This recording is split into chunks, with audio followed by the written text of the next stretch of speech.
Okay, here we are on tape 2 on the development of the psyche information.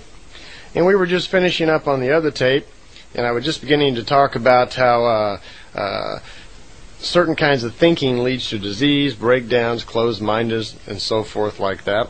But there is some good news. So far I've talked about a lot of the problems you can have, because if we don't identify the problems, we don't really know how we're going to affect a solution. But there's some good news to the idea that anyone can be helped to some degree. Even if their mind is filled with all sorts of troubles, their thinking's illogical and so forth, anybody can pull it out. It just may take more work for us, some people than others. All he really needs to pull it out is a slow, systematic system of finding new knowledge, building security, and the recognition that it's truly possible. These are very important factors. Let me go over that again. First thing to do is we need to find the knowledge, get access to the knowledge, new knowledge that's going to replace the old. If we currently have a head full of stuff that's just way off track, of course most of us get pretty closed-minded when we think we're being attacked. If somebody thinks we're crazy or sick, and we hang on to stuff. But if you're really serious about growth and trying to do something with yourself, you'll seek out new knowledge. You'll listen to new ideas and find ways of replacing the old knowledge. There also has to be a certain security involved here in knowing what you're doing, that you're okay, that that things can get better, and the recognition that it's really possible to do that. The recognition that it's really possible to do that can very simply come through just the meditation, immersion exercises that we were talking about earlier. Any sort of technique that starts to associate the different parts of the brain and self to the individual. The drawing we have of the little head with the material and the spiritual on it, well, it's necessary that you start identifying each one of those areas. We know what our conscious mind is. That's what we use all the time. You need to find your subconscious mind and learn to identify the feeling so you know where it's at. And you need to, know that it's in there and what it does. You need to understand what your psyche is, that it is a collection of your feelings and thinking and thoughts. It's who you are, basically. It's your persona. You need to discover that you are a spiritual self also. That's harder to do. You have to start practicing exercises through meditation to that point where you can actually feel creation, that little touch of eternity that Billy was allowed to touch when he was on the great spacer ship that we've talked about. You need to find out, if you can develop it long enough, that on the spiritual side we have what's called the we form, the spiritual telepathy, so you can start getting in touch even with other life forms, develop your own keys like we talked about earlier, and get into your own Akashic records, studying perhaps your past life and traumas which are making up your present self.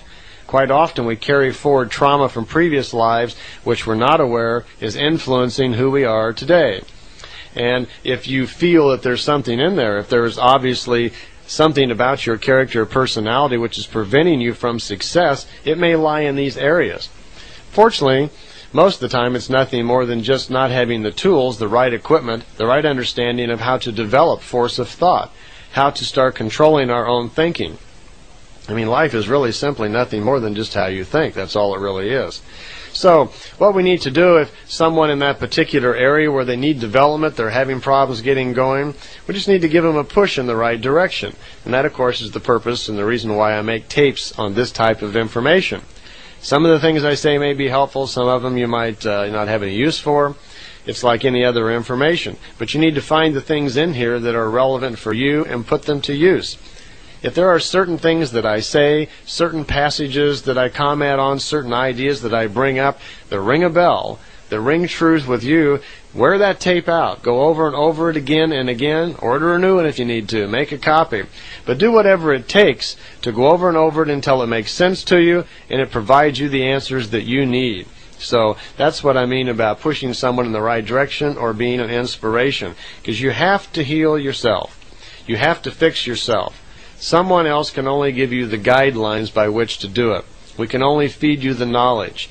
I can be an inspiration perhaps, and other people can be an inspiration to people by virtue of their own successes in life, by virtue of their own mental balance. Perhaps their clarity of thought is what you're looking for. Or maybe it's just a few pieces of information that you need to go on with your own path. So whatever it is, take it from someone else, but don't look to someone else as your mentor, your teacher, your guide, or put any responsibility on that other person for taking care of your problems. We all solve our own problems ourselves. I don't believe at all in anybody else leading us, guiding us, or taking us through life. We are here to share, but we got to define these terms properly. We share and help one another, but the responsibility is where we get into trouble. Someone else is not responsible for your life. It's not a God, an angel, a guide, or anybody else. They don't run your life for you. They are not there to do that.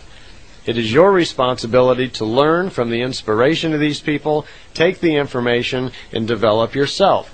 Most importantly, the main reason is, if you don't learn it yourself, if you don't figure it out step by step and make it part of your life, it doesn't stick. It doesn't become part of yourself. You don't really change, and it doesn't become part of your spirit. There will be no spiritual growth unless you earn it and make it part of yourself. So you have to do that. You can't just take advice from someone else and figure that, okay, I got the advice, all right, I'm going to be different from now on. That's only the beginning. Any information, be it advice, a book, tape, film, whatever it is wisdom that makes sense to you, hopefully, that you can use for your own personal growth. Okay? It's because once a person knows with certainty that he can take control of the path of his own life, his character and his destiny once again rise into being a happy individual. Hope springs eternal. How often have you heard that? Hope springs eternal. It's great. Once you know something's going to work, if you got any new plan in life, all right, anything you're going to start on, maybe it's a new job, a new career, a new romance, whatever it's going to be, my, do we get excited. Remember the last time you met somebody brand new and that spark happened and you were just off the ground for a few days, you know, you're in love and your feet don't touch the floor for about every 10 feet. You know, we just feel marvelous, don't we? Well, that's because there's great hope in the idea that we're about to achieve great happiness, isn't there? Most of life is pleasure or pain. We're either looking for it or running from it all the time. So, you know, be aware of that, work around that, and strive to be happy, as it says. Tolstoy said, the human lives of his spirit and not of the body. When he knows that and does not devote his life to the body, but devotes it to the spirit, then you can put him in chains and lock him behind bars, but he will always be free. That's a pretty easy thing to understand. Once you are certain about your spirit and you have that reliance and confidence of self, it doesn't make a whole lot of difference what kind of turmoil is going on in the material world around you. You can still be that beaming light, that inspirational force that moves through life, creating your own path and being happy. Here's a new idea for you. During our physical life term, the material body serves as a dwelling place for the spirit. Now, most of us in the New World or New Age community are going to agree with that, but if you really thought about it a lot, the dwelling place for the spirit. Where is your spirit? Is it in your foot, your hand, your elbow? Have you ever thought about where it is? Have you ever thought of what it might look like? Have you ever considered what your life force might be? Our bodies are electric. There's a pulsing energy that moves through a body that activates all of our little connectors in our brain, which causes all the chemicals to run through our body and keep it going and performing. Have you ever really tried to meditate on the idea of what a spirit might be? If you really are, if all of us really are spiritual beings, then how come we're not more aware of it? Well, go looking for that. You know, that doesn't mean it's not there, but ask yourself these questions sometimes and in your meditations and so on. Go looking for the answers that yourself and you'll find them. Through thinking, our character, the path of our very life, and the spiritual development are engraved. And engraved word here. I've been talking a lot about how we build up the force and we add things to our spiritual self. We do this through finding new knowledge and making sure that it's exactly right. Get things exactly right before we allow it to become part of ourself. Because when we do that, when we bring some new knowledge into our life, research it well. Look at it like you're doing the term paper of your life before you add things to yourself. That's why most of the time we read a book, we just kind of dash across it and go, okay. And we kind of put it in temporary memory. We don't make it part of ourselves because subconsciously we don't have enough information on those ideas yet sometimes to really add it to ourselves, to make an imprint, an impression on our spiritual self. But there'll be a certain point where we've got enough facts about something where it starts to move us. and it becomes part of us, and then it makes the material subconscious mind then offers it, so to speak, to the spiritual subconscious mind, your spiritual self over there. It receives the information, and if it's correct, if it's become part of you, it now accepts it. And now that makes a permanent imprint on your spiritual self.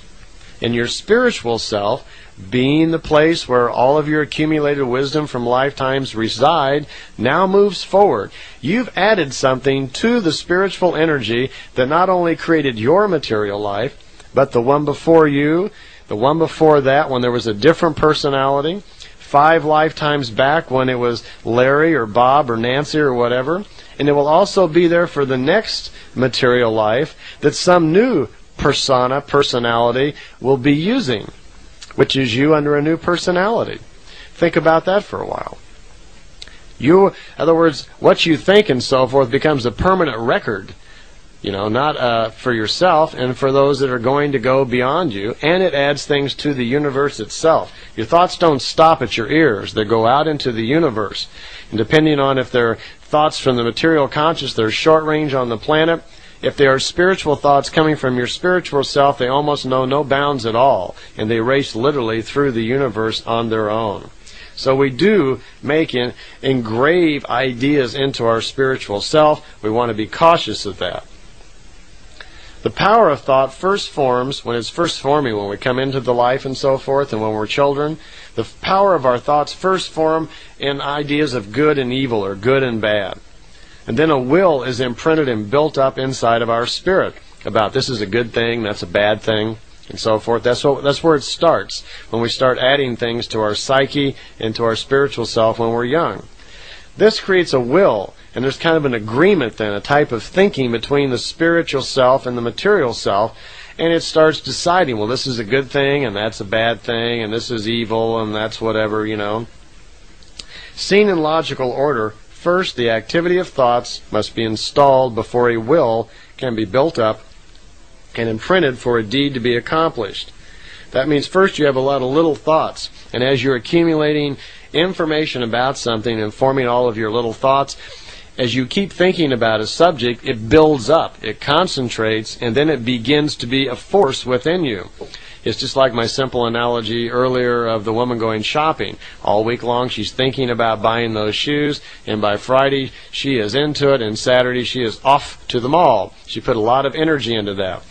Well, the same type of process works when you start putting information in yourself. You build up a will about something. You develop an overall approach to life, an attitude that you use to go through life. And that's done with all these little thoughts that we feed ourselves.